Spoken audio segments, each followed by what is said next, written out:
And we're live. Woo! We're live, pal. Okay. Running a little bit late, but it's all right. Yep. That's what happens when you lose Chris.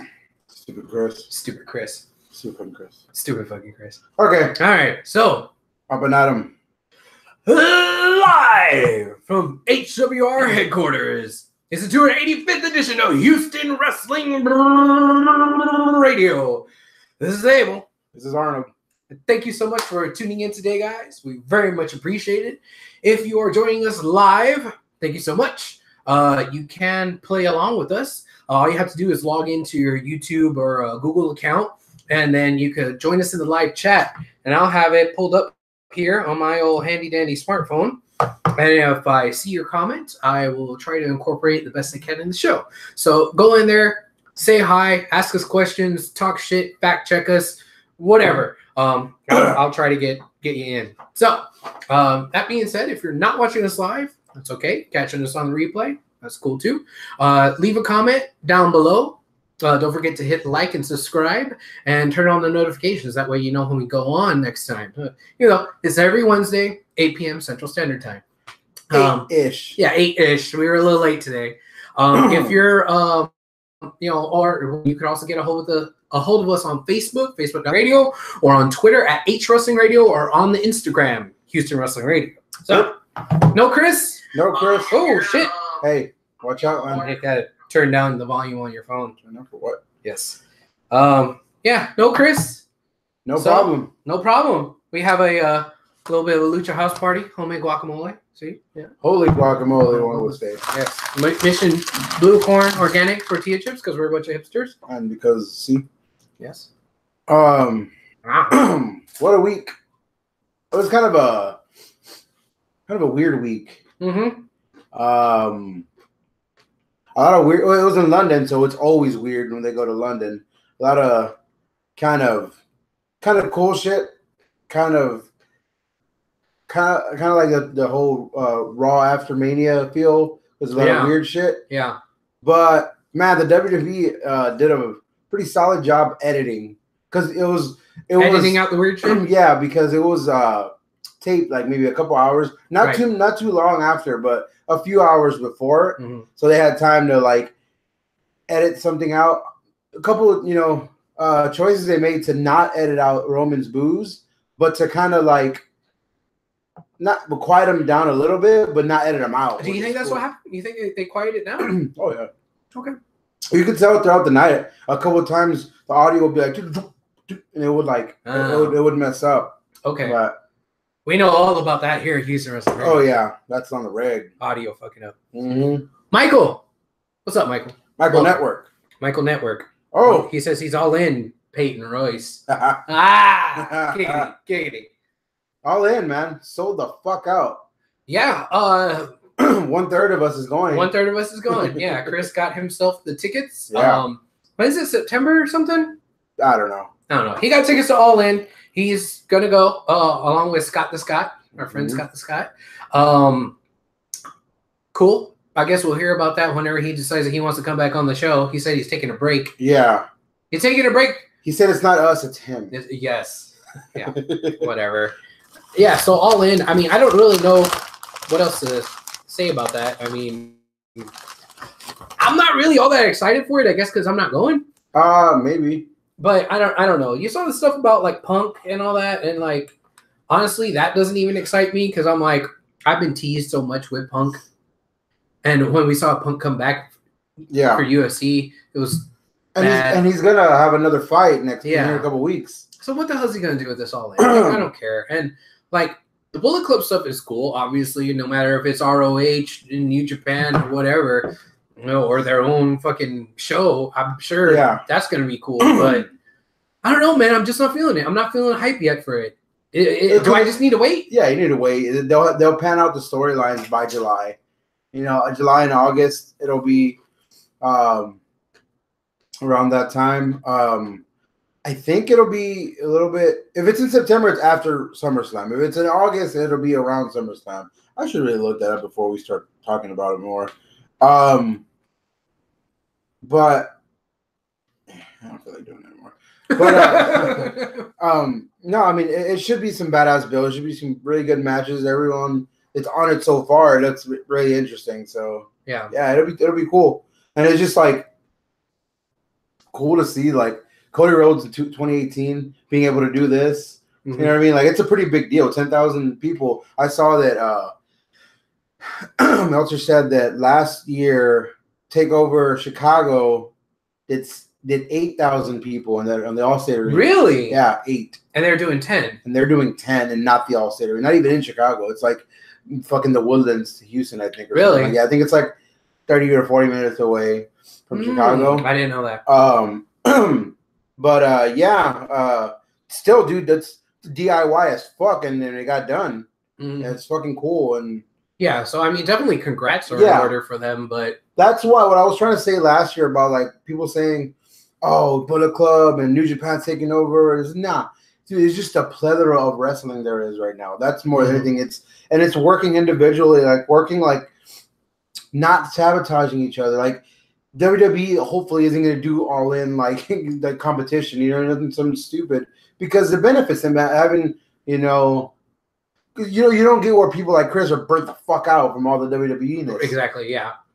So yeah, that's pretty cool. Michael says this in the live chat. I'm more excited for Dominion, NXT TakeOver Chicago, and Money in the Bank than All In. That's perfect because they're pretty much in order. Yeah. So yeah, that's how you should be. That's the WWE and everybody else doing their job. Yeah. Your priorities are good in order mentally. Yeah. Plus, because we have like 5 weeks until Money in the Bank, so it's still a while away. So there's the build up. But fuck, the men's ladder match is pretty much always set. Yeah, we only have like 1.5 more people to decide because the New Day. Well, are we jumping ahead now on SmackDown? I don't want to jump ahead. Yeah. Should we go back to Raw? Let's go back to Raw. All Raw. right. Are we gonna start with? Or you want to start with NXT? Well, we're on Raw. Whatever. Yeah. Let's no, whatever. Raw pulled up on my phone. Okay, this is what happens when Chris doesn't show up because he's the one who usually organizes stuff. He's the peanut butter, we're the jelly. So yeah, Roman comes out, gets booed out of the arena, wants a rematch. Wants to be in the Money in the Bank. Angle's like, nah. Right. But Jinder Mahal is gonna get a chance. What the fuck? Don't hit Jinder. He brings up the whole management thing, which is I don't like it. It's like what they did to get Stone Cold over, but Roman is just a whole different animal than Stone Cold. I can understand if they use this, which they did against CM Punk, the Authority, the Best of Business, and all that shit, People Power, and all that stuff, and D-Bry with the Authority. But him in management, you can't. That's like John Cena saying management screwing him over. Yeah, you know what I mean. That's not gonna work. Maybe it'll fly in WWE's minds, but to nerds like us, it's not flying. Kids don't care about management because they don't know about that kind of stuff yet. And then the rest of us, we don't see Roman as an anti-establishment guy because he is the establishment guy. Yeah, exactly. He is the establishment guy. So it's like really hard to kind of fit that square peg into that round hole. Like, oh, this is how we're going to get him over, brother. Like, no, it's not. No. Whatever. But I gotta add that as apathetic as I kind of am towards this feud, I'm kind of digging it. Jinder Mahal and Roman Reigns. Is it because of Mahal? It's because of Mahal. But it's not because of Roman. He's not doing a bad job. He's being, what he needs to be. But Mahal is just providing that little thing. I love how he threw that Singh brother at him. Then just the whole backstage with Angle and the trainers and then just getting fucking speared through a cardboard fucking wall. It was cool, and it's interesting. I'm in. Fuck it, you got 5 more weeks to just chill or build up more of a story. Yeah, that backstage segment was, kind of cool. The initial beatdown and that showing cool. them, showing them later. Yeah. In the trainer's room, Jinder showing them in the trainer's room. That was cool. I don't know about tackling them through the cardboard. I think that was like jumping the shark a little bit. Yeah, it was, but it's like WWE's kind of doing this interesting thing where it's like, excuse me, who do you want to boo more? Do you want to boo Roman more? Or do you want to boo Jinder more? They're smart. For my money, I'm cheering Jinder.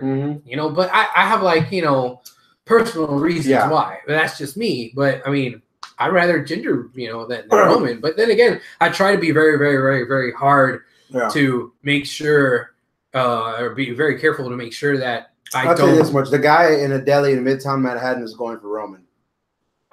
It's a joke. The guy who embraced this guy online right now. But yeah, it's easy to say Jinder is going to be booed out of the building because of he's not red-blooded American like the Samoan Machine is. Right. So American Samoa. He's Samoa. more American. Yes. America. Match of the week candidate. Oh, Seth Rollins versus Kevin Owens. I'll give you that one. Seth Rollins is just on a fucking roll. He's on a roll, dude. He's on a fucking roll. Everything he is touching he's got the Midas touch right now. Yeah. Everything. There's not a segment that he's been on that has not been good in the past 2 months solid. Excuse me. Yeah, but it was really fucking badass. The crowd was really into it. The move skit, the move set was really good. They both have high flying yet power moves at the same time. They both have killer frog splashes. They do. I love the bullfrog splash. Yeah, I love the bullfrog splash too. I love the frog splash that Seth did, but Kevin's caught him and rolled him up. That was fucking awesome. The Falcon Arrow on the apron was badass. Oh god, that was a fucking good spot. It was a solid ass match, and then the fucking I love so Seth Rollins is playing the whole 1995 Shawn Michaels of like I'm a fighting champion, and I'm not gonna let you. I'm not gonna just take the fucking the count out win. Right. He was baiting. He bringing him in, and he was fucking. He did 2 back-to-back fucking suicide dives. Yeah. And then brought him in. Waited till he was crossing the fucking ropes to fucking curb stomp his ass, and that was fucking sweet. Yeah. It was badass, dude. I love the match, and it was a really good segment. I think it was a really good match too. I'm willing to give it match of the weekend to see as well. It's not my pick, but yeah, it is a really, really good match. But I wonder how much of that is gonna take for people to care about the Intercontinental title and care about Seth, because I see Seth come out and I'm like, oh yay, but I'm not like, oh hell yeah, I'm not excited for Seth. I'm like, oh yeah, he's cool. The crowd begs to differ. Okay. The crowds are over as fuck for Seth. Everyone loves saying "Burn It Down" first. That's true. And then just the song he pumps out, and then he just provides quality fucking matches.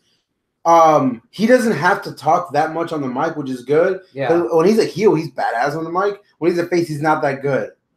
But that's okay. That's okay. Just like AJ Styles, he's okay as a face, fucking fire as a heel. Yeah. But that's okay. You bust a Chris Benoit and let your fucking wrestling speak for you. Yeah. And that's what he does. But that's the point I was going to try to make for the open challenges. That did something for Cena, because before the open challenges, Cena was all 5 moves of doom and he sucks in the ring and this and that. Then he started throwing out these open challenges, having badass matches with all these other technicians on the card. Yeah. All of a sudden, oh damn, Cena's not that bad in the ring. But Seth is already there. Nobody's doubting Seth as far as like his wrestling ability. Yeah. So him having badass matches with random people isn't really gonna elevate him anymore. It's like, well, okay, we know you're good at that. So I think it will, but again, I'll beat the dead horse but I'll bring back the Shawn Michaels thing. Shawn Michaels was always fighting, he was always. That's why I love Shawn Michaels so much. We always saw him. He was the exact opposite of Brock Lesnar. He's always fighting. He was like Punk. Every Monday he was out there, defending the title or at least wrestling, and that's what Seth is doing. And I think I've heard him at least twice take a couple jabs at Brock Lesnar. Yeah. So I'm wondering if that's going to intertwine. Yeah. You're sitting right there, and behind his sunglasses, Bret Hart's glaring at you for bringing up Shawn Michaels so much. He took the money, so. Shawn didn't take the money? Yes. Like, whatever. Okay. What about the women? The women on Raw. What happened there with that? 2 segments. Yeah, 2 segments. All right. One was a kind of a throwaway, but not a Riot Squad versus Sasha, Ember, and Natty. Yeah, that's right. It was a pretty solid match. Everyone had their thing going on. Everyone looked good. The Riot Squad still, I mean, I would say Riot Squad, they're on the tier system. Ruby Riot, bam. Yeah. Liv Morgan, hey, she's excitable. Sarah Logan's there. Like, you know what I mean? Like, she hasn't been really doing much. She doesn't do much. Yeah. But, you know, she's there. That's fine. You got to have a third guy, you know, a third person. Yeah. She hasn't blossomed yet. I think I said this last week or maybe the week before that they're starting to do what I wanted Absolution to do, which is become a little bit more homogenous, you know, become a little bit more like each other. Yeah. And the it's just small things, man. Like the blue the tongue? Yeah, the blue tongue and Liv. Like, that's more like Punk. Yeah. I'm not CM Punk, but just like, you know, punky thing to do. She could be a little bit more like glam punk, whereas Ruby's more like regular traditional punk. And then, like, I don't know, Sarah could be like country punk. You know? I love like you say, little things. I love the little walk up and then scoot back and then slide in. I love that there's little things like that about them that they're giving me hope. But Liv, I've always said from NXT, she's good in the ring, she's a little underrated, green, but has potential, and I see it. She took that sharpshooter really well. Yeah, it was really good. It was solid. Yeah. And the other we had a Money in the Bank qualifying match. Alexa Bliss versus Bailey and Mickey. Yeah, because they were teaming up. Yeah, they were teaming up, and I just love whenever Bailey's in the UK because they do the Bailey with My Girl song. Yeah, they're really good with her. But Bailey and Alexa, what sucked about their feud last year was not the wrestling. I'll give it that. Okay, it was the storylines and the stupid acting. But in the ring, them two, they click well. Okay, and Mickey's just a fucking legend, so she can hang with anybody still. Mickey's been good. Yeah, like I've never not liked Mickey. Yeah. I mean, there's a lot of times where I wish I'd do something more with her as far as storyline goes, but I've always liked her as a competitor. Yeah. In that particular match, I do like how Mickey, I think, was the first one to turn on Alexa, and then Alexa was like, "What the hell?" Yeah. And then they like rinse, repeat, and did it over and over again, where they're like friends and then not friends, and then friends and not friends, and they were both stabbing each other in the back like good heels. Yeah. And I kind of dug that more than I cared anything about fucking the other one, Bailey. Yeah, the other one. Bailey took a sick ass DDT for the win. Match of the candidate? No, but it was a good what's it called? Whenever you mention honorable mention, good honorable mention. It was good. It stood out. What stood out was a new, technically new undefeated tag team. Dude, this was probably my favorite thing of the night. I loved it, dude. The B team. The B team. The B team is undefeated. Yeah. Do you think if they like win enough, they'll become like the B plus? I don't know, but I love that they're just rolling with the B thing. Yeah. I didn't hear, but apparently the crowd was chanting, was doing the A team theme while they were wrestling. Really? Yeah, I didn't hear it, but apparently they were. Like, hell, we were the A team. Like, we can't do that. Yeah. Okay, we're the B team. Like, that's not a good thing. No, B stands for best. Their fucking shirts had little like magic marker on there. God damn, that was the best thing in Raw. Hopefully this does something for them. Hopefully, like, they will get over enough with this that they're not going to be just jobbers. Yeah, sure, they're B team, so I get it. But I mean, dude, they were jobbers when they were with the Miz. They were jobbers when they were in the Social Outcasts. Before that, I don't even fucking remember. Ryback.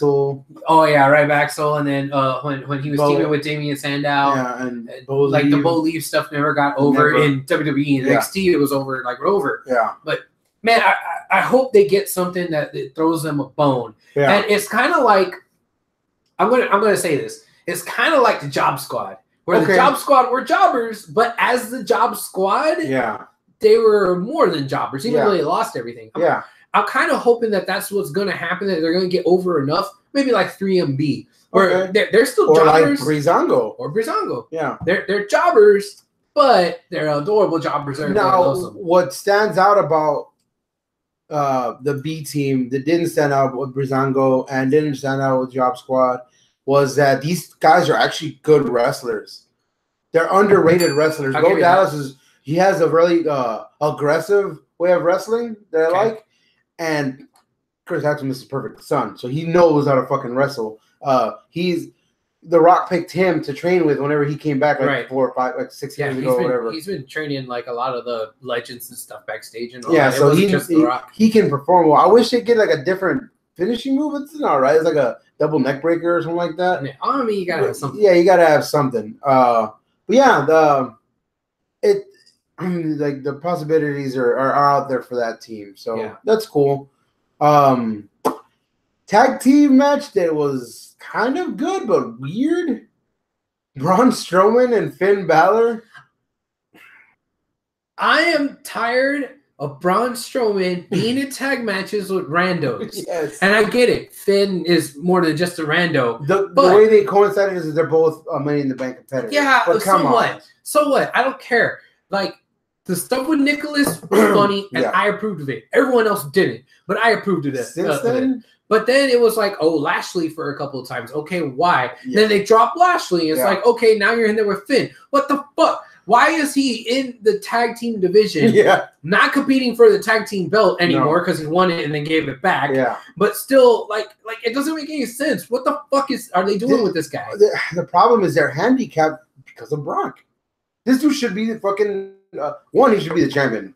But two, he should. Strowman should be. Yeah, he should at least be like part of like the championship storyline. But there is no championship storyline. It's Brock's not there. I like how Nia added in her little thing that I have an obligatory WWE championship match. Shot and Gio Rondo.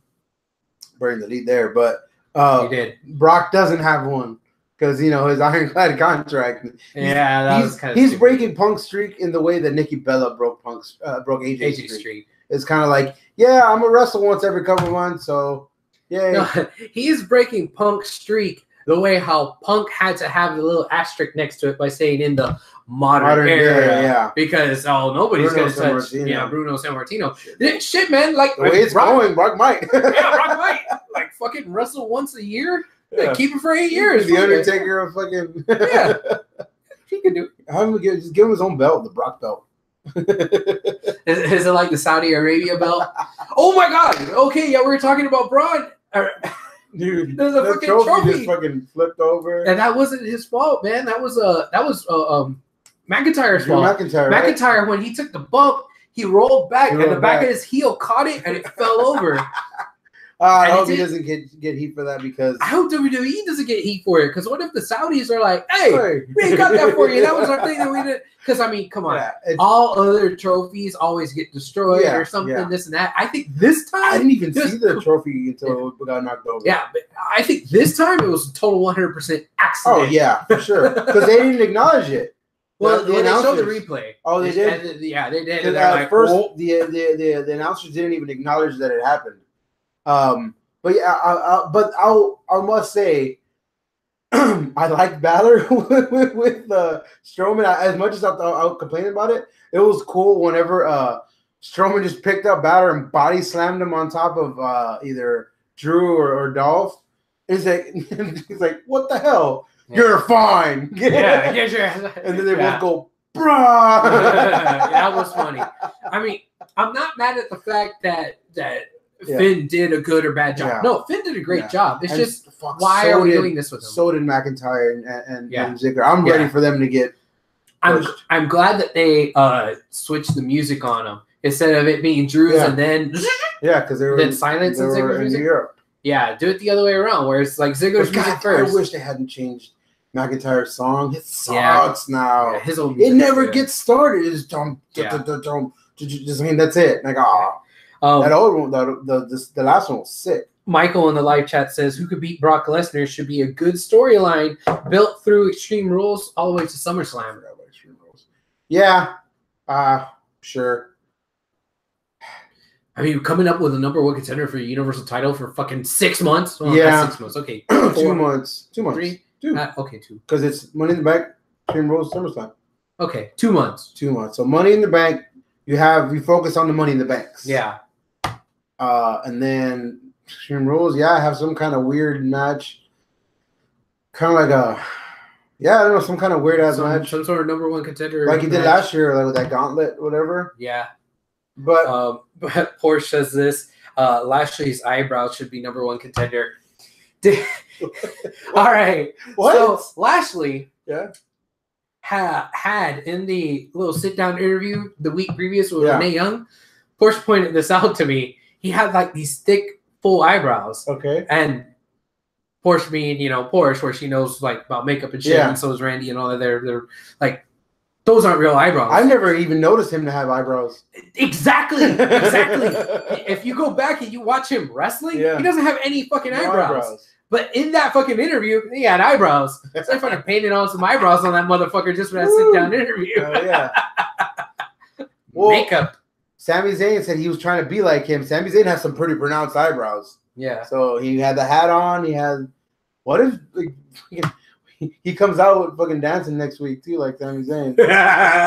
God. Okay. Let's talk about the Sami Let's talk Zayn. about that. I forwarded through it because it got old after a while. I love when it came out.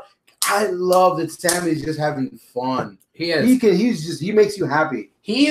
Well, that's weird though, because he's a heel and he's still getting heat and he's still getting boos, but he's doing it kind of like in this adorable way that normally a face would get. Yeah. But he's adorable and obnoxious. Yeah. And he's just striking right in the middle of that balancing. He has a really good like beatnik way of talking, just real like, yeah. Man, fuck you, guy. He's like, you're like, hey, wait a minute, fuck you, man. It just like it goes like right over your head whenever he's talking shit about you. So yeah, like it went on a little too long, but the gist that I got, because at first when he started, let's talk. So next week he's gonna have them on. It reeks of This Is Your Life, Bailey. So I hope it's not. What did I say last week? I said about the Lashley interview. I'm like, okay, if this is part one of like 2 or 3 where they talk about other subjects or other topics other than the sister, I'm going to be 100% okay with it. Yeah. That's not what they did. They did the exact opposite. Yeah. Instead of having another interview, they didn't have another interview. They had Sami Zayn go out there and talk about the first interview, the same subject matter. And next week, we're going to have the same subject matter about the sisters show up. It's like, And man. I think the crowd agreed with you because in the match, there was Kevin Owens got substituted for Jinder Mahal because he couldn't compete because of his ribs. Kevin Owens versus Elias and Bobby Lashley. Dude, he was the opposite of over in London. They were booing the crap out of him. He was under? He was under. Everything he was doing. And you could tell his face was like, what the fuck? It reminds you of Die Rocky Die.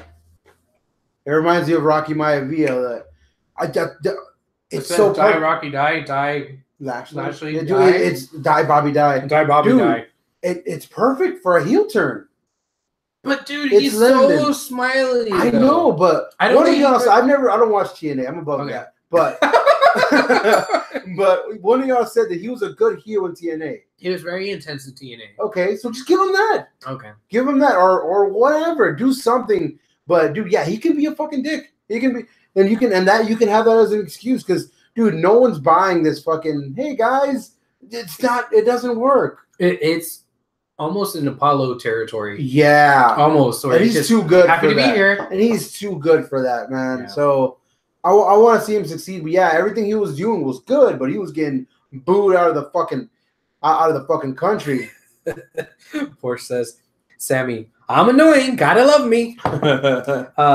Michael, again, going back to this thing about the Extreme Rules, do you think that there would be another multi-man match at Extreme Rules for a number one contender? Sure. Why not? Yeah, I mean, you what else you got? With the number one what else you got? What else you got? Because Finn said as much the other day. Well, he's qualified for Money in the Bank, so hopefully he wins it. Because he said I want my Universal title shot, which he still hasn't had. Yeah, but you got people that are gonna come out of the woodwork for it. So yeah, that'll be cool. That'll be interesting, and having like an Extreme Rules match, whatever that means. Yeah. Pole on a pole match, something like that. Pole on a pole. Yeah, just have some kind of shenanigans. But yeah, Kevin Owens won because Stephanie McMahon said, "Hey, stick him in there." Yeah. So he had 2 matches and he won one of them. And now he's going man. Yeah, and now he's going Money in the Bank. No one bats 1,000. No, but fuck it, it works. It does its job. Yeah. And I think it was a solid episode of Raw. Not too many wild shit except the weird part of you and I were at work and we saw, Nia Jax is going to fight Ronda Rousey for the belt. That's kind of weird. And we're both like, okay, then they built up the little thing. So they're like all friends and it was woo. And then I don't hate it. I don't love it, but I don't hate it. It's kind of like friendly competition. Okay. But whatever. I'm just glad they didn't do a big show on Nia and just turn her heel out of nowhere. Yeah, I know. I loved it, except for one small aspect of it. But let me tell you why I loved it first.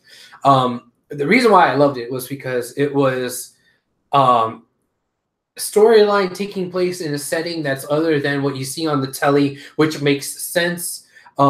In this aspect, like, because it's still caught headlines. Because I'm not talking. I know I bitch about like the Twitter and stuff like that, but like this was like on a red carpet where there was other cameras, there was other things going on, and like you have wrestlers and you have the women's wrestlers there, so it makes sense for something to go down at that point in time. So I love that. Yeah, I love that Nia's taking initiative.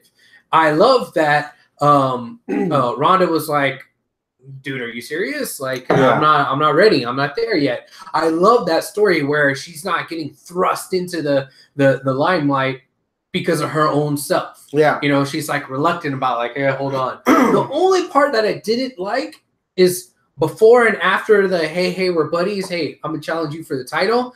Nia got a little bit too serious in the middle of it and got a little bit too heelish in the middle of it. It's like she forgot for a bit. Yeah. And then. Or then again, Nia's just a natural heel. I guess. I don't know. But like, I don't like the way she delivered like 2 lines. Yeah. Other than that, I fucking love the decision to do it. Yeah. It was kind of like, there's more of. I love that they still kept Ronda humble. Mm-hmm. She was like, there's plenty more than deserved. He's like, I know. But I don't care about that. I'm challenging you. Yeah. But it's badass because it's like,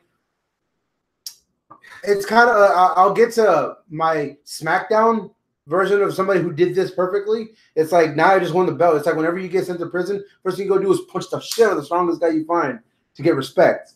So Nia, that's what she's doing. Because you know so much about prison. Oh, yeah. So that was Raw. Is that everything from Raw? Pretty much. You had like Broken Matt. And they did something. They wrestled somebody. The Revival, and they beat him like nothing. Yeah, the Revival's kind of dead and gone. The tag team title, who are the champions? They're the champions. Yeah. See, the title division isn't really that great right now. Yeah. Because you got a lot of weird not tag teams that are on there. So and then the one like legit tag team, the Revival, you're not doing anything. Wait a second. Is it AOP on Raw? Yeah, but they weren't on there this week. I think it's 2 weeks in a row that they haven't been on. Huh. Maybe they're like, oh shit, we fucked up with our Ellering. Let's go get our Ellering back. Nah. Okay, so that's Raw. That's Raw. That's Raw? Okay, done with Raw. I cannot wait to talk about SmackDown. Okay. For the first time in a while, SmackDown was the show this week. Okay. It was. In the middle of the sentence, just going to take a drink. Dude, it came out swinging. Okay. Fucking, first thing, Daniel Bryan. Boy, that crowd. Oh, my God. That was like 2013, 14 Daniel Bryan love that he got there. Because, remind you, they're not jaded yet because they haven't seen Daniel Bryan wrestle yet because he's only wrestled in America so far. Mm-hmm. Oh, and, other places besides the UK. So they haven't seen him since Saudi Arabia. Yeah, non-America. Not Texas. Oh, Lord. Yeah, so they haven't seen him since 2014, probably before. So yeah, they were fucking livid. They're the opposite of livid. They were live. They were like, fucking. They were hyped. Yeah, and then Renee couldn't even ask her questions. It was like, why? And that was even with the editing, you could still tell, like, oh shit. But they did a good job, and so did Big Cass. Big Cass did a really good job of tuning out the chants because they know, hey, this is going to be aired in about 3 more hours. So they're going to have time to mute them and not mute me. So don't get caught up in what they're saying. And they did a really good job. Everyone in this whole segment was good. Renee was kind of like, hey, kind of quirky, but, respectful. Yeah. D-Bryce is like, yeah, fuck it. I love what he said today. At first, I was happy to be back. But now, I want the WWE Championship. Fucking place erupted. There you go. And then freaking here comes Big Ass walking down, and he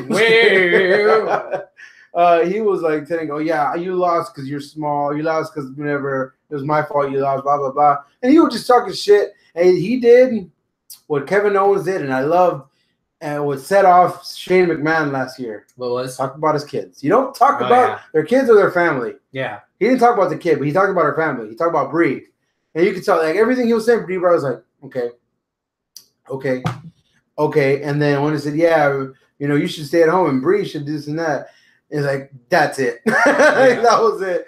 Dude, Brian kicked the shit out of Big Cass, dude. I'm talking about, I loved it so much, because it wasn't the whole, how's the little guy gonna find a way to? No, he just fucking little guy just beat the shit out of the fucking big dude. Yeah, it's like what you see like in fucking YouTube videos where like the little short fucking Mexican guy, the fucking thug, whatever, find the big old fucking black dude, a big old white dude. Yeah, that's fucking doing this. What the fuck? This little get this fucker off me. It was like, dude, he fucking went at his leg. He just beat. He focused on his leg. He like almost like a heel. If you didn't know who was who or what was what, you would think Daniel was the heel there.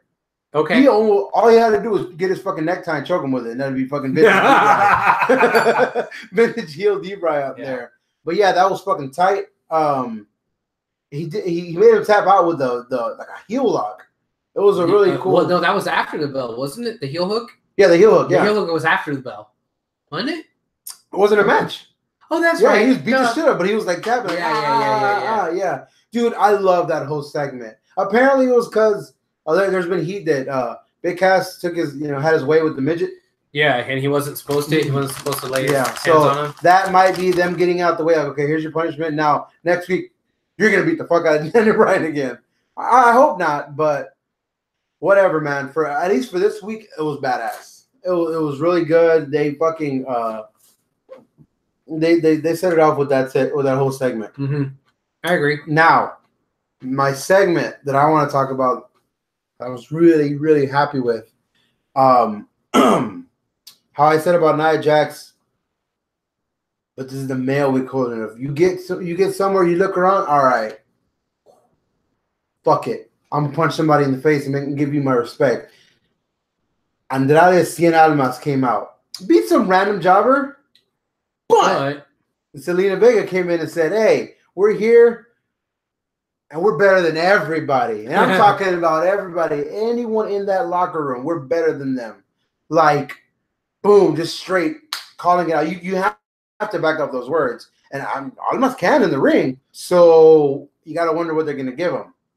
Because Almas is still crisp in the ring. Almas is crisp. He's still fresh. And that guy from London, apparently he was like, he's a pretty, not a big wrestler over there, but pretty well-known wrestler over there.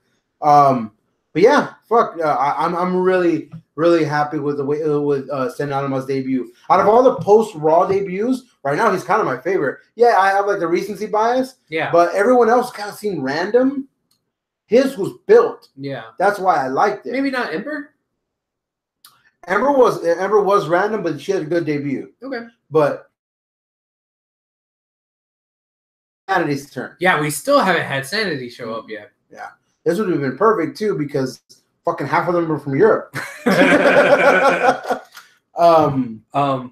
What's up? If you don't mind going back just for a little bit, Michael says this in live chat. I rewinded myself. Wrestling fans be like, Big Cass is not the right person for Daniel Bryan. It should be The Miz. Also, wrestling fans be like, why is this at Money in the Bank instead of SummerSlam? It should be built up. Oh, Michael. Yeah, I mean, yeah. You will learn very soon that I do not like wrestling fans. That's true. I out of those two, I kind of lean more towards let's let Big Cass do something. Oh yeah, I want to see what Big Cass can do for sure. I like that they're giving him a bone and trying to do something with them. Maybe see if he'll sink or swim. Oh, we're giving him something next week. Yeah. We're giving him Samoa Joe. Yes, sir. That promo was fucking. It was like fire. It was like Joe was a face but a heel at the same time. Yeah. It was like he was just no bullshit about it. Hey, look, you suck. I'm gonna kick your ass. And you're gonna have a rude awakening. And yeah.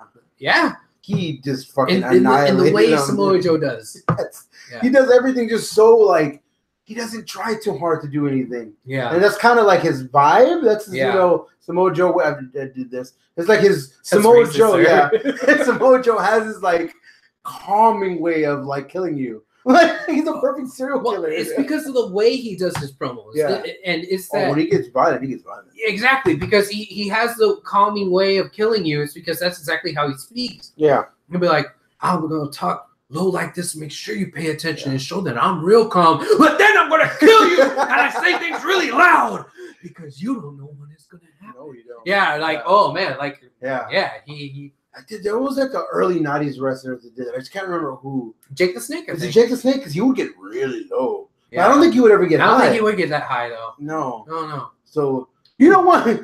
He'd be like a badass mix of fucking Jake the Snake and Macho Man. Okay. Yeah, real when he gets fucking really, you know, they're kind of like that. You know. All right, more Money in the Bank qualifying match. Yes. I love this whole segment with Paige. Okay. And Mandy and Sonia. Mandy. That whole thing was like, oh, okay, cool. Like, hey, we've never seen wrestling before. Uh-huh. That was a qualifying match. Oh, well, I should be. Okay, yeah, well, you're going to face Becky Lynch in order to do it. Like, okay. And Sonia, you're going to face Becky Lynch. Oh, okay. It's a handicap match. No, you dumbass. I was watching it and I was like, my 3-year-old was like, hey, come on, dumbasses. This fucking oh, God. It was like, okay. But that was a good setup match. Dude, I love Mandy Rose's intro. Me too. Because it makes you fixate on her or whatever, and everything blurs out, and it's fucking cool. And of course, much like I credit for Eva Marie, I credit Corey Graves for getting her over on NXT. Good point. Like over as fuck, and Corey's doing that with on her on SmackDown to be on because while in the middle of the match, like Mandy turned on Sonya. And that's smart, this and that. And then Sonya turned around, oh, that's not good. And even Byron's like, hey, you just said. Like, it's fucking cool. Dude, Corey just a delight. It was little man buttons that going on. I was watching that with my wife, Randy. And she didn't watch last week's SmackDown. So she didn't. That was her first time seeing Mandy Rose's entrance. And I was like, hey, watch this. You know? And so her music hit. She stepped out there all slow and seductive like. Yeah. And then the blur effect on the sides happened and they're focusing on her. After she got in the ring, Randy turns to me and says, all right, what porno are we fixing to watch? And I'm like, I don't know, but I'm ready. Yeah. Yeah. It was good. And Becky got the win. But hey, everyone looked good in this match. Mandy Rose is the best I've seen her look. And that's twice because she looked good last week too. Becky made Mandy Rose look really, really good. And Sonya's intro, they gave her back the song from NXT, I think. Or they tweaked it a little bit because she has her own intro. And it blindsided the fuck out of the guy in the back. Did you see that guy? Yeah. And she was doing her little punches with the strobe lights. Mm-hmm. And afterwards, this guy in the back's like, ah! He was like freaking out. But yeah, the match is good.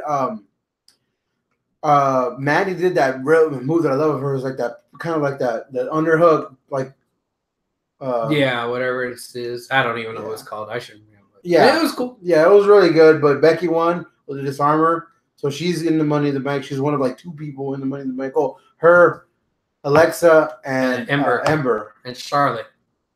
No, well, yeah, Charlotte. But from what I see, she's going to be taken off of it because her boob pop. Yes, sir.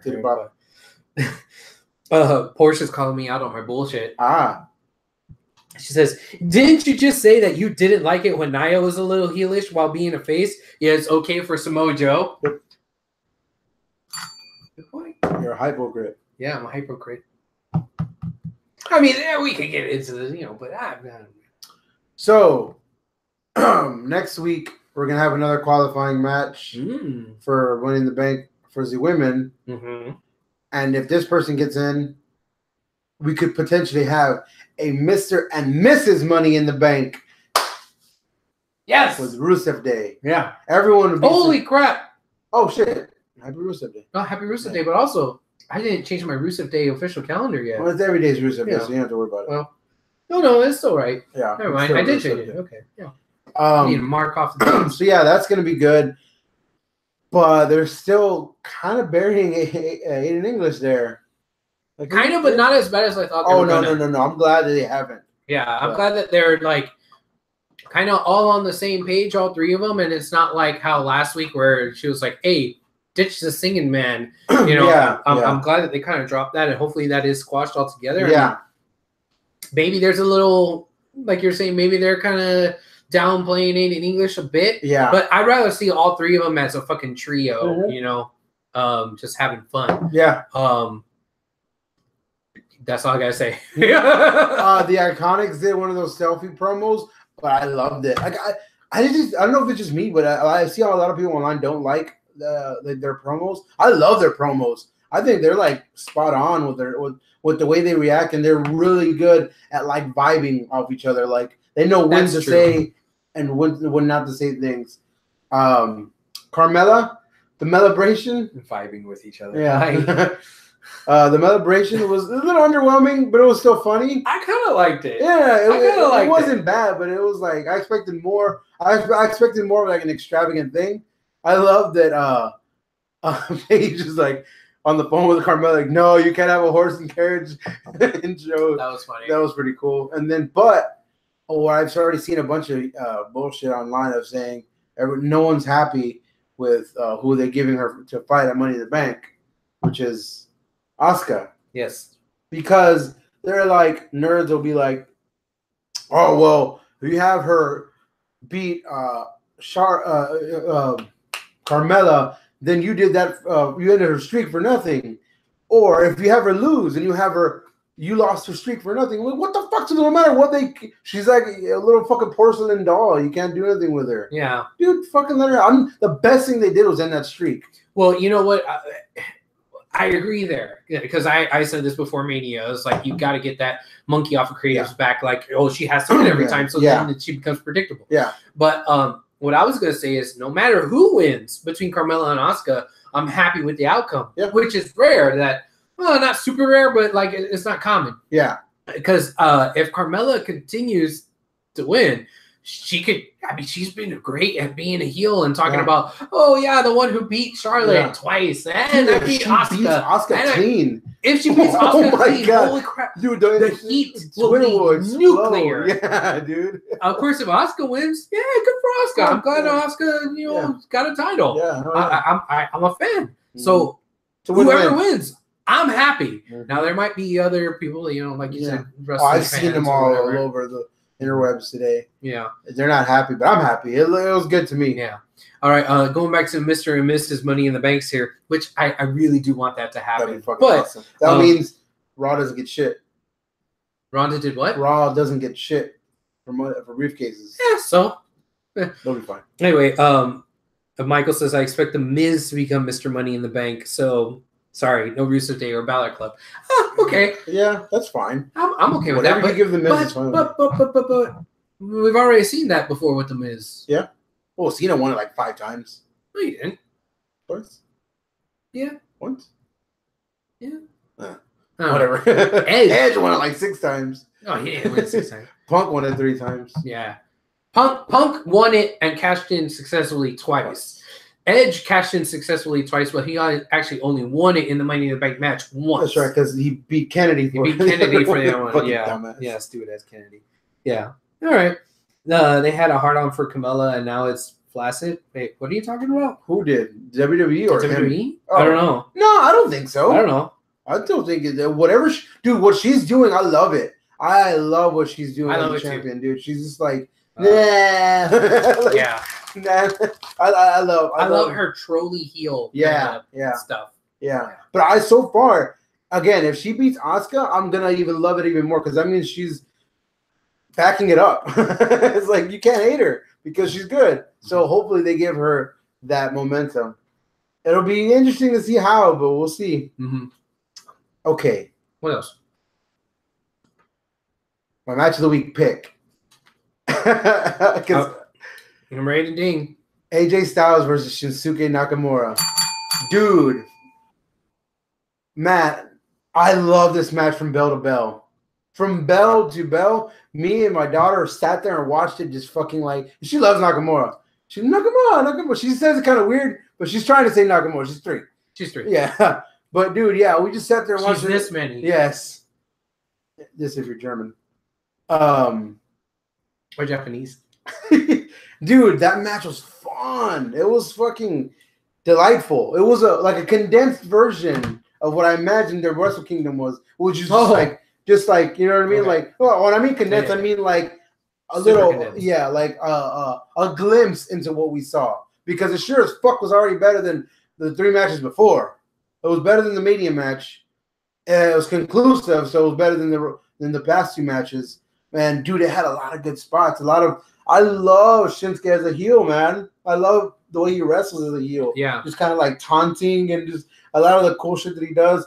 And I really liked just some of the moves they were doing on the apron and outside and just, oh, man, it was really good. I love that finish to the match to where he did hit me. And then I was like, well, no, he didn't.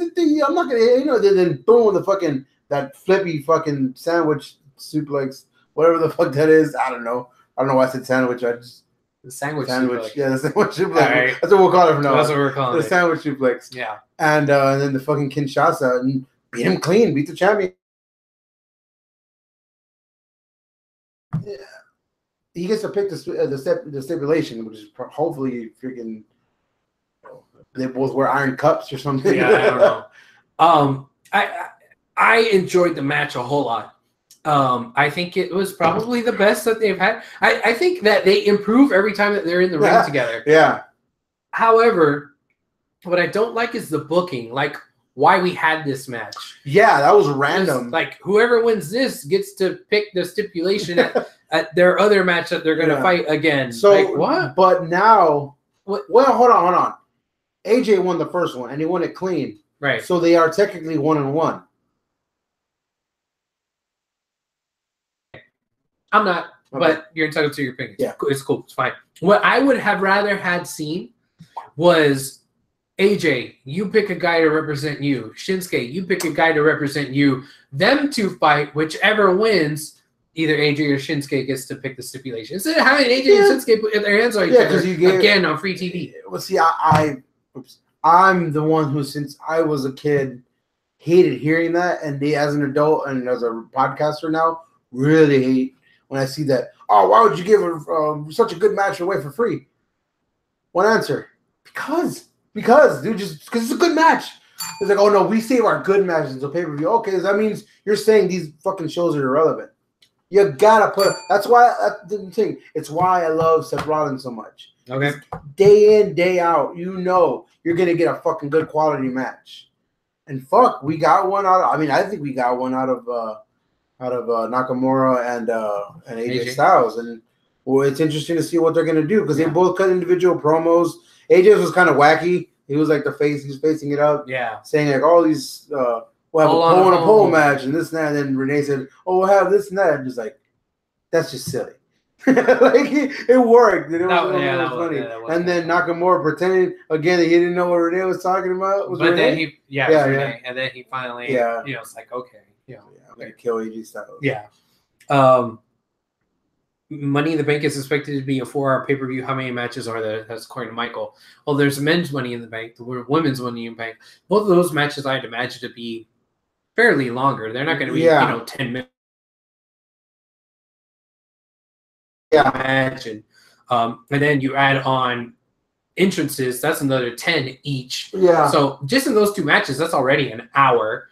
AJ versus Shinsuke, that's another match. Yeah.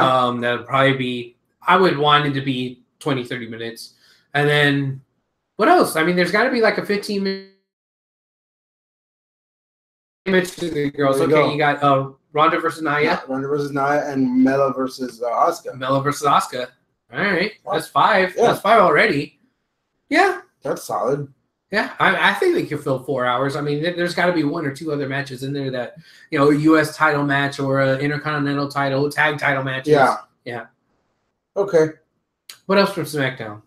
That's it, as far as I can remember. It was It was a short show. Yeah. But it was jam packed, so that's why I really liked it. It was the same length. It's always 2 hours. You know what I'm saying? It was short. Like they jam packed a bunch of action where it felt like the show just flew by. Okay. So it was good. All right. SmackDown was good. Did you watch NXT? I did from last week. I enjoyed NXT from last week. Okay, let's talk about NXT. I didn't watch the last 10 minutes of it, so you had to tell me what happened in the main event. But everything that I saw, and freaking from the beginning of the show, I just griped about last week. Like, I didn't gripe at all because I was saying how we get Dakota Kai every week on NXT, but we don't get Ricochet at all. Right. Well, the first thing that happens is we get Ricochet. Yeah, he's out there with his suit, loafers, no socks, kind of weird. And then out comes motherfucking Velveteen Dream. Woo, man, I can't wait for that. Yeah. What? When Velveteen Dream came out, yes, I was excited. Yes. When he started doing his promo, and then they had dueling promos, dude, I think that was the longest promo of the week. It went on. It was long. It was very long. It was too drawn out, and it made Velveteen look less like Velveteen Dream. It made him look like just another guy. It made him look like a jag. And he lost a little bit of his mystique and his aura, I think, with this promo. Yeah. Like he was just trying to say. I think they went on a little too long. Yeah. But they can fix that. I hope so. They're kings of fixing that type of stuff. I hope so, because man, I don't want to be ruined on Velveteen Dream. Because to me, I'm already happy for. I'm pretty sure at NXT TakeOver Chicago we can get Velveteen Dream versus Ricochet. Oh yeah, and the match itself should be really good. Really good. Yeah. The matches were really good. I told you about this guy and how man, I'm not really sold on him. I'm okay. He just kind of looks kind of weird, but they put him with a very, very good opponent. EC3 versus Raul Mendoza. Yeah. That was a good match. And every single time I've seen Raul Mendoza, I say the same thing. He is, to me, the new freaking guy's big push. Okay. Every time I see him, we get a badass match out of the person he's fighting. Yeah. So he elevates the other person, and he looks good doing it. So EC3 did a really fucking a bunch of good stuff in the match. And then he cut a pretty damn good promo with Kathy Kelly right after the match. I agree. Where it was like he's intense. I like the way he talks. I like the cut of his jib. So yeah, I'm willing to say I'm on board with EC3. Okay. Yeah. I'm glad that you're on board. I've been on board with him because I liked what he had to offer in TNA. Yeah. I kind of see how somebody can get sour on EC3. I'm glad that you're not, but I can see how somebody else would by he's not as badass as I thought he would be as far as in-ring style go. He's not Ricochet where he's flippy dippy and doing all kinds of crazy shit. He's not super technical or anything like that. He kind of has like a hybrid middle of the road style for everything. And I'm okay with this style. I think that's exactly what a WWE superstar is. Okay. Yeah, I think so. I think he has the tools to be a future WWE superstar. Okay. Yeah. What does it for me with EC3 is his character and his charisma. That's what does it for me. Yeah. His in ring, whatever, I don't care. Yeah. It's good enough. It's like. It's like his other attributes are 10 out of 10, and his wrestling's at like a 7 out of 10. It's like whatever. He's still a fucking, superstar. Yeah. All right. That's EC3. That's what I'm saying about it. Solid match, and what's coming. Dakota Kai versus Vanessa Bourne. They both look great. And they both somebody looked greater than the other though. God damn, Vanessa Bourne. Really? Yeah. Oh, okay. Well, No, Vanessa Bourne got my fucking dude. Vanessa Bourne, you know what she could be? Man, I don't want to disrespect, but like a hotter Americanized Layla. That's what she reminds me of. Wow. Yeah. Okay. If she tightens up her ring stuff, which she's not bad in the ring. You know what I mean? She's how a lot of girl wrestlers are visibly green. She's like a little visibly green, but not that bad. And dude, she took that Dakota Kai's new finisher like a fucking boss. Yeah. Oh, it was like a modified backstabber almost. Yeah, it was really kind cool. of like what's that move that everyone loves that I hate? It's like a Canadian Destroyer and like a lung blower, backstabber. Yeah, backstabber. I love that move. Yeah. And I love Dakota Kai's fire in the match. She, as I'm saying, she was real timid because she's getting bullied by Baszler, but Vanessa Bourne tried to be like, yeah, you know, she beat the shit out of her. Like she had her legs in too, but once those kicks are bam, and those like she's real fucking elegant. She's like a deer. What I like about Dakota Kai that was really prominent in this particular match is that she does some things in ways that you could tell she put thought into it and creativity into it, and didn't just like go out there and wrestle the style that was taught to her. Yeah, you know, like I don't think there's anybody in any wrestling school learning that, hey, when you whip somebody into a corner, you gotta, instead of running from corner to corner, you run around the side to do a kick. Yeah, nobody's getting taught that. That's something cool. she came up with on her own. I've never seen anybody else do it. I apologize that maybe somebody saw it in New Japan or Progress or something. But I think that was something that's unique to her. That she did. That was, you could tell the gears are grinding in her own head. She's from New Zealand, so you know the toilets go backwards over there. Oh, so maybe that's what it is. Yeah, Tobias told her. Well, it's Australia, but you know, same thing. The other thing that she did that was kind of like that, and this isn't necessarily an in-ring thing. Put one foot on the second step and went like that, and then went back, and then went this other way. So it's like she's trying to do movements that aren't like the same movements that we've seen. From everywhere else. Like she's thinking about what she's doing as far as her movement go, and I fucking love that. And I can appreciate that about her. Yeah, I mean, I really like. Everyone knows I'm a fan of Dakota Kai, so I'm really liking where they're going with her. Now, as soon as the match is over, she got to celebrate for like 0.5 seconds, and freaking Shayna Baszler's badass song starts coming out, and fucking she just comes out, and Dakota Kai's like, oh, fuck. And she does the fucking most intimidating thing that you can do is like, watch. Bam! She just choked the shit out of fucking Vanessa Bourne. Vanessa Bourne. She got a fucking badass backstabber and then a fucking choke out fucking just to for her night. Yeah. Like that was in Dakota Kai just she didn't even sell like she was like to Shayna, she's just like, oh, I'm leaving here. That's my chance. I'm gonna take it. But she was back there, she got interviewed and she's like, and then Shayna came back for her again, right? Yeah. Shayna went back and just said, like, you know, what are you gonna do? This and that. He's like, and she's just like, fuck, she was all whimpering and like crying, and then you just hear, oh, fucking Nikki Cross. God damn. I wonder what that's gonna be. A start of an alliance, or just like I don't think it's an alliance. Crazy. I think it's just Nikki. I think Nikki is gonna be like stalking Baszler for a little bit, and then eventually she's gonna be like, all right, now you got to take me on, you know, because she's done having her fun watching Baszler beat up everybody else. And thinks, you know what, it's my turn to beat you up because you're having too much fun beating. Why was? But in the direction of Dakota.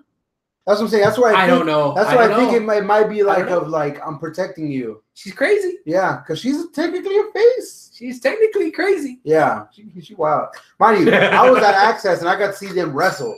I have it on my phone. I recorded the whole damn match. Dakota Kai versus Nikki Cross. Oh, they wrestled. Yeah, they wrestled. Dakota Kai beat her. Wait.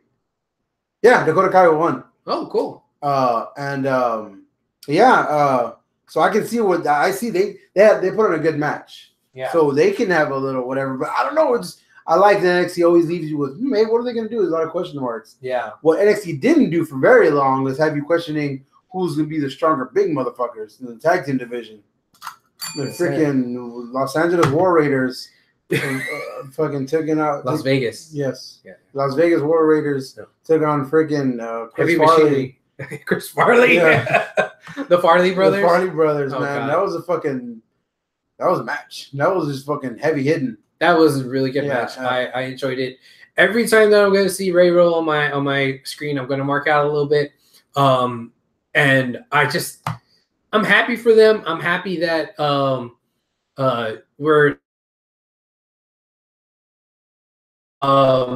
was just a cool little match. Hopefully that's going to continue, and that wasn't the end of it. And it's just like, okay, here's the debut for War Raiders. Check them out; they're badass, and that's it.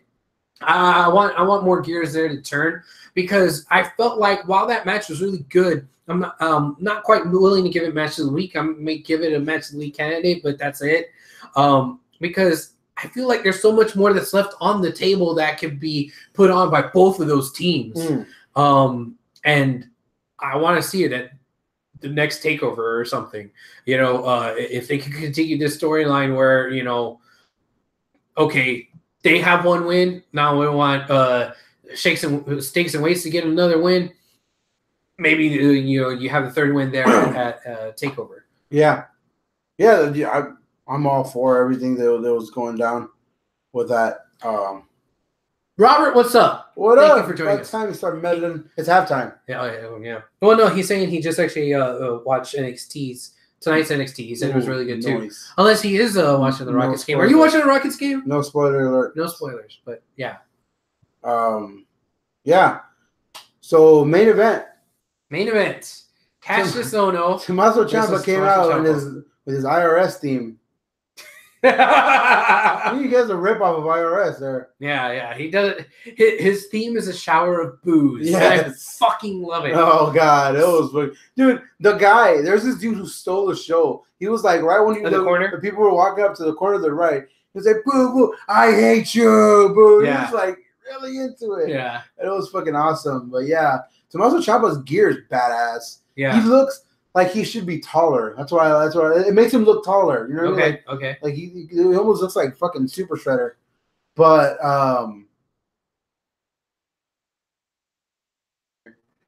but dude, from what I saw, I watched most of the match. But due to time constraints, I had to stop watching, and I just got really busy today, so I couldn't watch it. I really enjoyed this match. The 85% of it that I saw, apparently. Cassius is crisp for Cassius, and Tommaso is just really good at being his guy. His style of wrestling is different. It's like I don't know how to really describe it. How would you describe his style of wrestling? Well, he's very heavy on the kicks or the strikes. Yeah, he's strikes, but he grapples. He grapples a little bit too. Yeah, I don't know. He's like Keep in mind, he's a cruiserweight. Technically, well, he's like 185 pounds. He ain't a cruiserweight. No. He was in the CWC. Oh, okay, maybe he is a cruiserweight. Yeah, so he's. I don't know. He's striking, grapple, a little bit. I don't know, a little bit of everything. But yeah, I like for what I saw, and man, if they just put like some different clothes on Cassius Ohno, dude, I'll buy him. If they put him in like some Kevin Owens get up, that's fine. Well, he kind of is, except no, he's not. I don't see Kevin Owens sitting like. I don't see that. He has shorts and a shirt, which is the same thing that Kevin Owens wears. Kevin Owens wears shorts. He wears tights. Like he wears speaking. Oh yeah, the little chones. Yeah, he wears chones. Okay, whatever. That being said, this is my match of the week pick. There you go. And it's very surprising for how much I don't enjoy Cassius Ohno. Yes. But I think that's just a credit to Tommaso Ciampa. It was brutal. It was start to finish, just like full of emotion. It was high energy, and I like the finish itself. I mean, it finished somewhat abruptly, but it also made sense. He did I just read. He countered that strike, that rolling elbow. Yes. Into that neck breaker, but neck breaker thing that he splashed him in the face. Yeah. He dropped him. Yeah, he dropped him, and that was cool. 1, 2, 3. All right, cool. We're done. It was a nice little match. My favorite match this week. But the shenanigans that came after it, I enjoyed as well. Mm-hmm. Cassius lost. He's out there just, selling, out there selling, and he crawls over towards the ropes, and Tommaso takes off his knee brace, yes, and then goes over the ropes while Cassius was in between and chokes him through the rope with the knee brace. I'm like, God damn, this dude, stop! He's already dead. Yeah. But yeah, man, I don't know. I'm digging the heel run of Tommaso Ciampa. Yeah, I like it. I'm digging the match that happened there, and yeah, that's my favorite for this week. That's cool. And I just read what he said afterwards. He was like, whenever he was like basically choking out Cassius Ohno with the fucking knee brace. Yeah. He was asking him if it was worth it because he came to Johnny's aid, and he said he issuing a menacing statement screaming that he'd broken Gargano's body and Candice LeRae's heart, and declaring that the Gargano fairy tale is over. Oh yeah, he must have said that like out loud or to the microphone. I don't know if whatever he did. Yeah, but I like that. I love that they're still. We're gonna get a fucking third match out of them. Mm-hmm. Oh, can't wait. Is this like Omega Okada style, where it's like we're gonna have a trio matches Who won their stretched out throughout the year? Classic match? Gargano. So Gargano's 0-2. I mean 2-0. Did Gargano win the Cruiserweight Classic match? I didn't watch, so I don't know.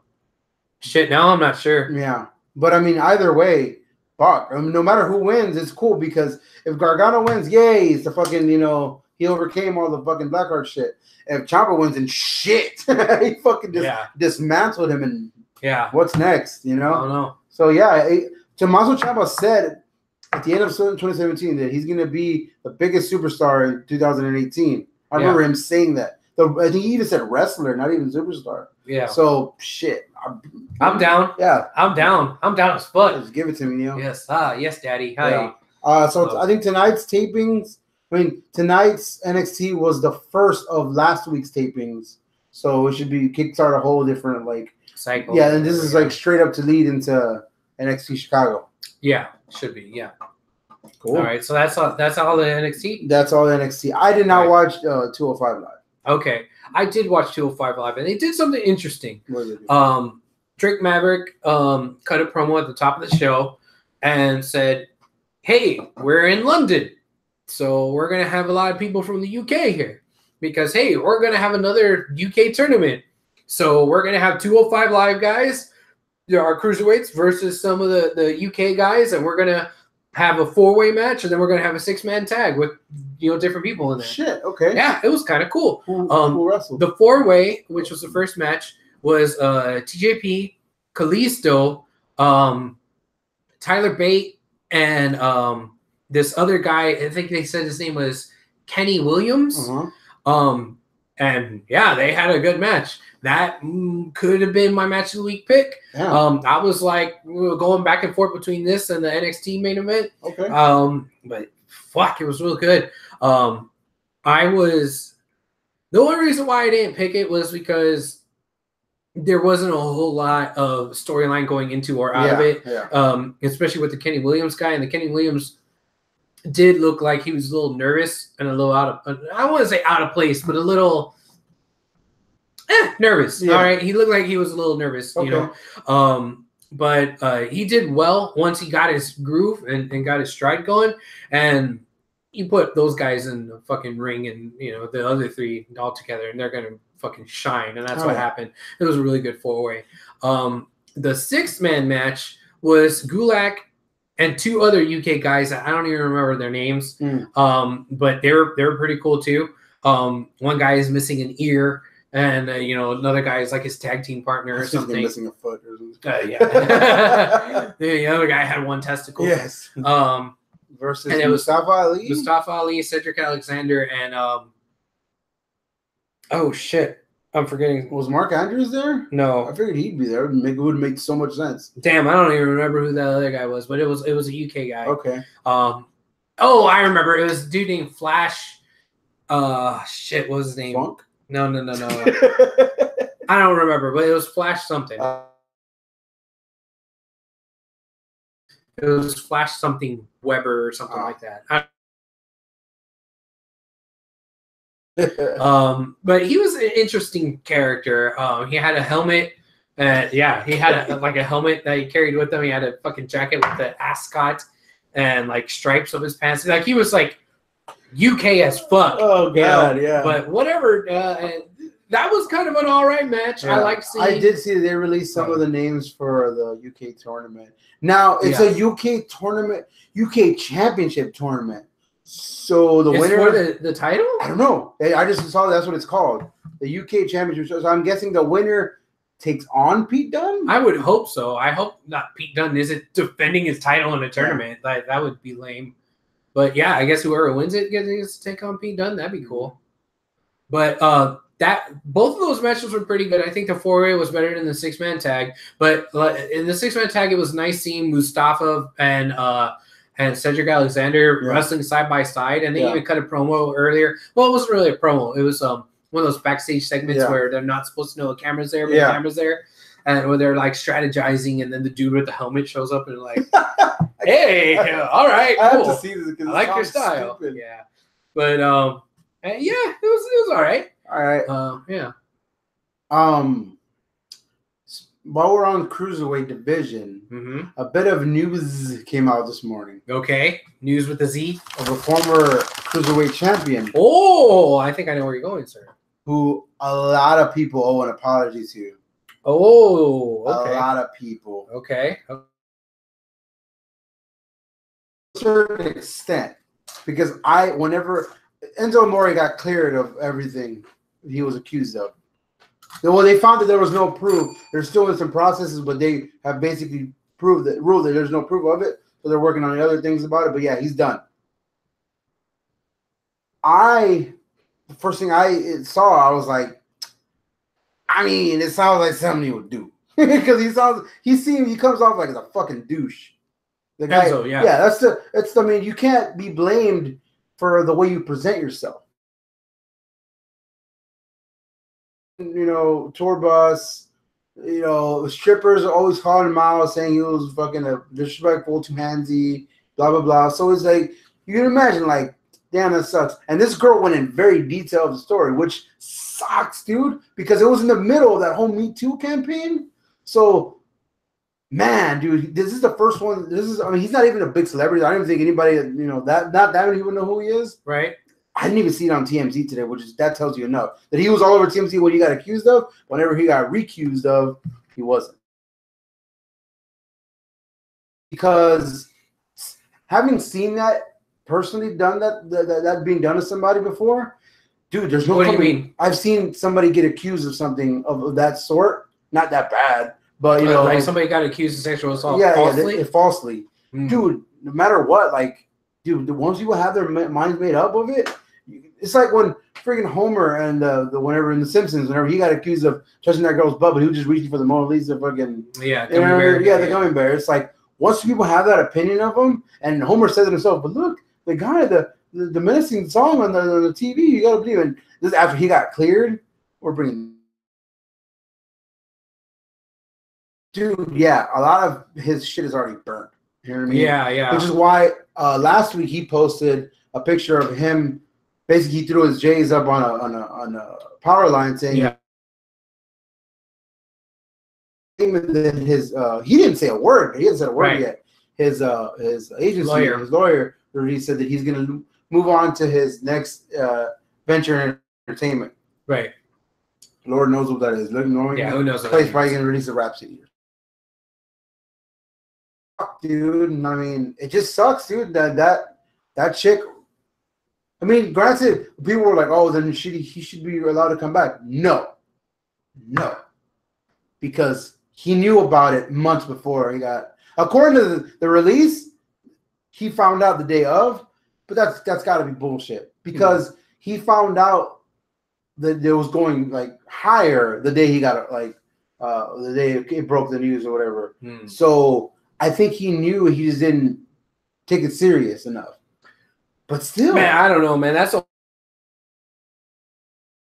if I want to even have an opinion. Yeah. Because on the one hand, me living with two fucking big time feminists,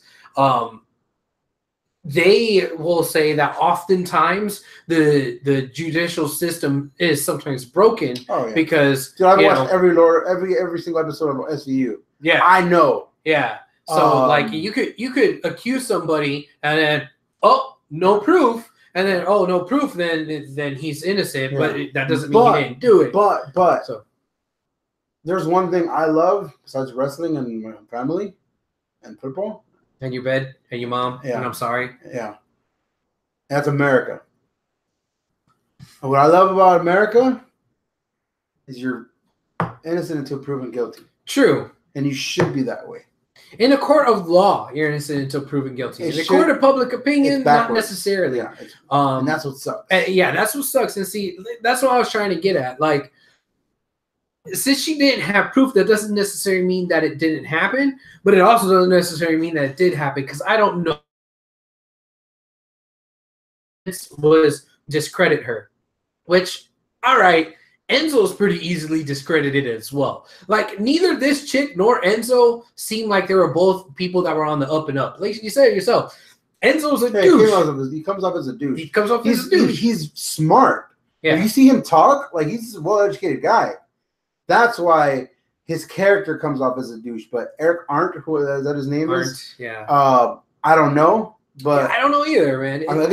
That's why it's like you gotta just fuck it and just shitty circumstances, because I've seen this happen before. A guy gets accused of it, didn't do it, but people still like, hey, didn't he fucking? No, he didn't. But I mean, who knows? I mean, because people could go back and forth all day on fucking, and people did go back and forth all day for goddamn a decade on OJ. OJ was found innocent, so he was innocent. But then they went to the civil court. He was found guilty. That's true. And then, he wrote this book. So he should have been innocent. But the book was about how he would have done it if he did do it. But it was like, this dumbass comes and said, "Oh, I didn't rape this girl, but if I would have raped her, this is how I would have done it." Yeah, then, I don't know. Keep your nose clean. But if there is a civil suit, but as a wrestling fan, I'm glad that this turned out this way. Okay. As a dude, also, because hey, man. I hope it's true that it's all that good that he didn't do it, and they came out good, because that means hey, man, we're not all bad, but still, fuck, man, it gets you thinking on both ends. How many people get away with doing what he did? Because I've seen every episode of Law and Order SVU, but man, how many people falsely destroy lives by accusing? That sucks. Robert Medlin says this. I think the fact that he never told WWE about it. That's exactly why I was because you didn't know about it. You knew about it, but your boss didn't know about it? Yeah. All right. Well, speaking of wrestlers that were in trouble with the law, I don't think you know who this person is, but it came out today on News with a Z that Hamada, who, you probably don't know who that is. There's going to be some other people who do. She was a TNA knockout a few years ago. She was actually pretty good. I really liked her. Hamada got arrested in her home and for drugs. Oh. She has some sort of drug, but they don't know what. The report didn't say what kind. Okay. And she was apparently high when the cops showed up, because she either called herself because something was happening, or somebody called on her because something was happening. So they were just going to show up and do a welfare kind of check. Like, hey, you okay? Yeah. And she was going crazy and being all wild and stuff. And then sure enough, whatever it was, she snorted. That's all that they said. They didn't say what drug it was, but whatever it was just a drug. She injected the marijuana. She injected the marijuana up her butt. Yes. Damn. But damn. What a week. Now, I would usually at this point in the show ask Chris, "Hey, what the hell's going on in New Japan?" But Chris isn't here, so fuck it. Yeah. So we touched on it with All In. Dominion is coming up in a couple weeks. That's true. Too. Dominion, yes. That's pretty much it. This is a time in wrestling where everyone's kind of getting their shit together. Yeah. For the summer. Cool for the summer. Cool for the summer. Good month. Well, the rest of the month we got left going on here. Memorial Day is coming up in about a week and a half. We were gonna be at WrestlePalooza. Are we? Comic Palooza. I'm not sure yet. That's going on in 2 weeks. Comic Palooza is a thing that's happening. Yes. I don't know if we're going to be a thing that's happening at Comic Palooza, but we'll figure it out. Stay tuned.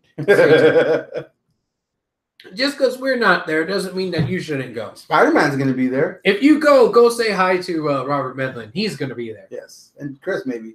Yeah. Michael Network says it's going to be a long summer. Oh.